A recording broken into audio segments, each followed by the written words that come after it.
From 1997 to 2011, over a period of 14 years only, there was a 50% increase in childhood food allergies.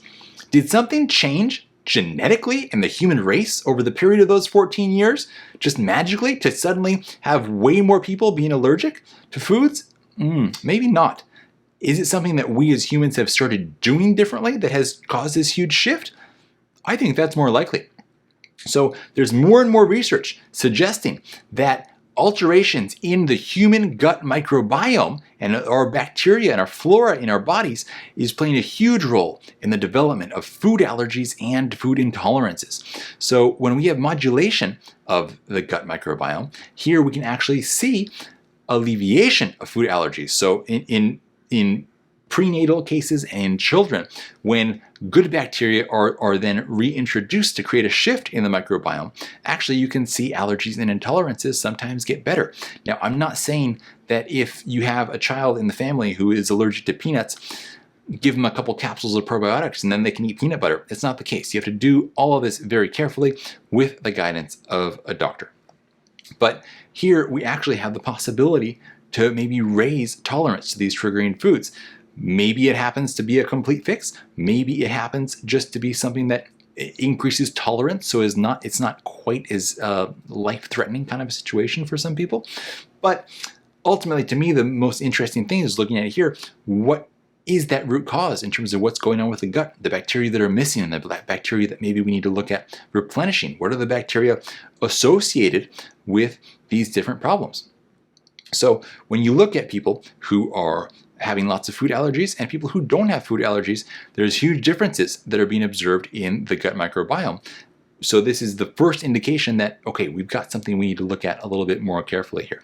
So bacteria in the gut, they are interacting with the mucosal immune system to promote tolerance of foods, to tell your body, okay, this is actually cool. This is a food. We can do just fine with this. When you have less bacteria, now you have less immune tolerance, more allergic sensitization. So what have we seen over the past couple decades?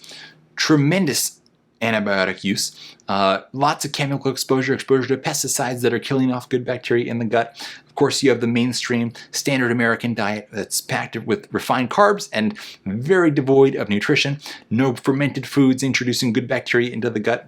Generally not really any prebiotic fibers coming in the diet. Kids being born more frequently via C-section, so they're not exposed to the same kind of bacteria to seed their microbiome that they normally would be. Kids being fed by formula, so they're not getting the bacteria coming through the breast milk.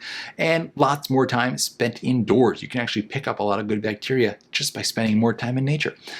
So when we look at people's guts, we see that decreased lactobacilli and increased levels of bad bacteria, Staphylococcus aureus. These are associated with egg and milk allergies. Then lower levels of L. rhamnosus, L. casei, L. paracasei, and Bifidobacterium in adolescence during the first 2 months of life. See, this happens so early. This bacterial deficiency is actually associated with allergies to cow's milk, egg whites, and also inhaled allergens. So we're not just talking about food allergies, but also things like pollens. And you know, some people, they're so sensitive, for example, to peanuts, they can't even be in the building with peanuts because just inhaling a little something could be catastrophic for them. So what it comes down to by the research so far, and certainly in coming years, more and more research needs to be done and is going to be done on this because it's becoming a huge problem. But it's indicating that what happens in prenatal and childhood is going to be the most effective. When you look at prenatal supplementation with probiotics, this is actually preventing food allergies and similar sensitivities in infants, even when they're being born into families that have a predisposition to allergies. So somebody might say, oh yeah, it's just, you know, in my family, we're all allergic to this thing. Well, maybe you guys all share the same microbiome.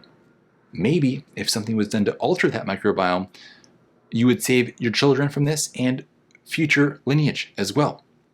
Now, it's, as I mentioned this briefly earlier, but I just want to underline once more, these studies, for the most part, have been done in situations that are prenatal or in young children. So it's not necessarily that this would work the same in the immune system of a mature adult. Maybe maybe you can create some shift, but we'll have to wait and see what happens with further research. It's definitely harder to shift an immune system in an adult because you're not dealing with as much of a blank canvas as with a young child, for example. So I hope that gives some insight into the tremendous importance of maintaining a healthy gut microbiome and cultivating that in our children as well. If you guys have enjoyed this video, please do me a favor, leave a like down below. It really does help us out and helps us, win that algorithm contest. And subscribe to our channel. We'd love to continue sharing more fun information like this with you to help you take the control of your health and that power back into your own hands. And we just love having you guys along for this journey with us as we not just share this information, but build our little family-based business and have a lot of fun with chocolate. So thanks again for joining me. Hope you guys have a wonderful day and look forward to seeing you again soon.